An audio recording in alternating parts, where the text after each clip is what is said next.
যেহেতু আমাদের দেশে ইসলামী সরকার নেই, ইসলামী সরকার না থাকার কারণে জাকাতের টাকা অন্তত মানুষ সরকারকে দিতে চায় না, যে তার এই টাকাটা জাকাতের নির্ধারিত 8টা খাতে ব্যয় হওয়ার গ্যারান্টি থাকবে কিনা এই ভয়ে দেয় না।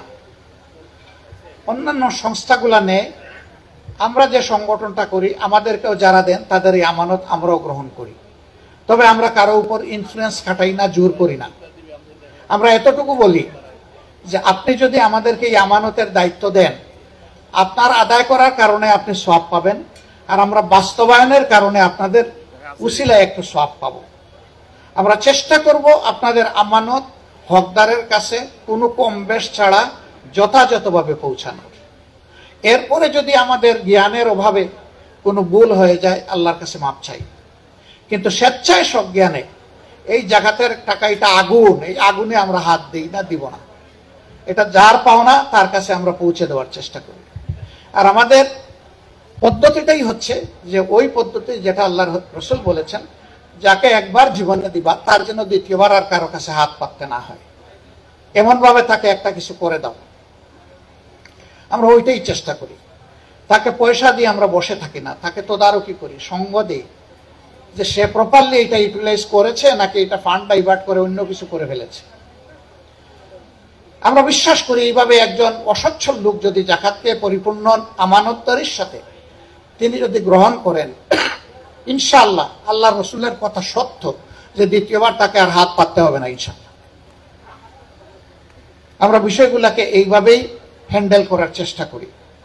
তারপরেও আপনাদের আস্থার বেস্ট জায়গা যেটা সেখানেই দেওয়ার জন্য আমি অনুরোধ করব, কিন্তু আল্লাহর রাস্তায় হাত জোড় করে অনুরোধ করব, শাড়ি এবং লঙ্গি বিতরণ করবেন না। 20 টাকা 100 টাকা 50 টাকা দিবেন না। এ দিয়ে সে স্বাবলম্বী হবে না, জাকাতের মাকসুদ পূরণ হবে না, আল্লাহ রাসূল যে সুসংবাদ দিয়েছেন ওইটা বাস্তবায়ন হবে না। হ্যাঁ, আপনার কোনো নিকটাত্মীয় আপনি লজ্জা পাচ্ছেন তাকে এইভাবে পুনর্বাসন করতে, কিভাবে বলেন কিভাবে না, দেন আমাদেরকে দায়িত্ব দেন, আমরা আপনার খামলা হিসাবে কাজ করে দেব ইনশাআল্লাহ। তদারকিও করব, সব কিছু করব। আপনাদের সাথে আমরাও আল্লাহর দরবার থেকে কিছু পাওয়ার আশা করব, এবং বড় টার্গেট থাকবে সমাজ থেকে যেন আমাদের দারিদ্র্য বিমোচন হয়। এই পথে আসলে সম্ভব যখন ইসলামী রাষ্ট্র পূর্ণাঙ্গ কায়েম হবে। আমরা যেটা করি এটা একটা অংশ, এটা একটা পার্শিয়াল খেদমত, এই দিয়ে ওই মূল মকসুদটা পূরণ হবে না। এই জন্য মূল জায়গায় আমাদের যেতে হবে যে দিনটা পরিপূর্ণভাবে সমাজে কায়েম করতে হবে। এই ক্ষেত্রে যার যার জায়গা থেকে সর্বোচ্চ অবদান রাখতে হবে। মনে রাখবেন, ইন্ডিভিজুয়ালি সবার উপর আল্লাহর কসম, মাবুদের জাতের কসম, দিন কায়েমের কাজ করা ফরজ সবার উপর ইন্ডিভিজুয়ালি। আপনি করলে আপনার ছেলের হক আদায় হবে না, ছেলে করলে বাপের হক আদায় হবে না, স্বামী করলে স্ত্রীরটা আদায় হবে না, স্ত্রী করলে স্বামীরটা আদায় হবে। এই কাজ ইন্ডিভিজুয়ালি সবার উপরে ফরজ। তবে সবাই একই কাজ করার যোগ্য না হইতে পারে, যার জন্য যেটা মানায় তিনি সেটা করেন। এটা হবে রিলে রেস।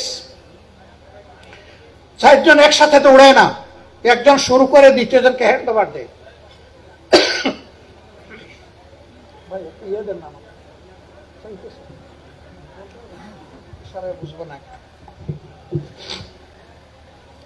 দ্বিতীয় জন এই রুমালটা হাতে নিবে, নিয়ে জান প্রাণ দিয়ে দৌড়াবে তৃতীয় জনকে হ্যান্ড ওভার করার জন্য। তার টার্গেট থাকবে যে আমার রুমালটা যেন চ্যাম্পিয়ন হয়। তৃতীয় জনে দৌড়াবে হাতে নিয়ে চতুর্থ জনকে দেওয়ার জন্য।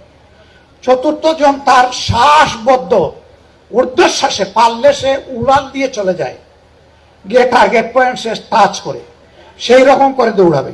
এই জন্য আল্লাহ বলেছেন নেক কাজে তোমরা দৌড়াও। আমরা সেই দৌড়ানোর কাজটা সবাই মিলে একসাথে করতে চাই, সেই রিলে রেসটাই দিতে চাই। শেষ, সেই রিলে রেসটাই আমরা দিতে চাই।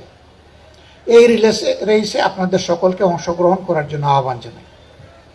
বাংলাদেশ জামাতে ইসলামী কমিটেড নেতাকে প্রতিষ্ঠিত করা নয়, বরঞ্চ আল্লাহর নীতিকে প্রতিষ্ঠিত করার জন্য।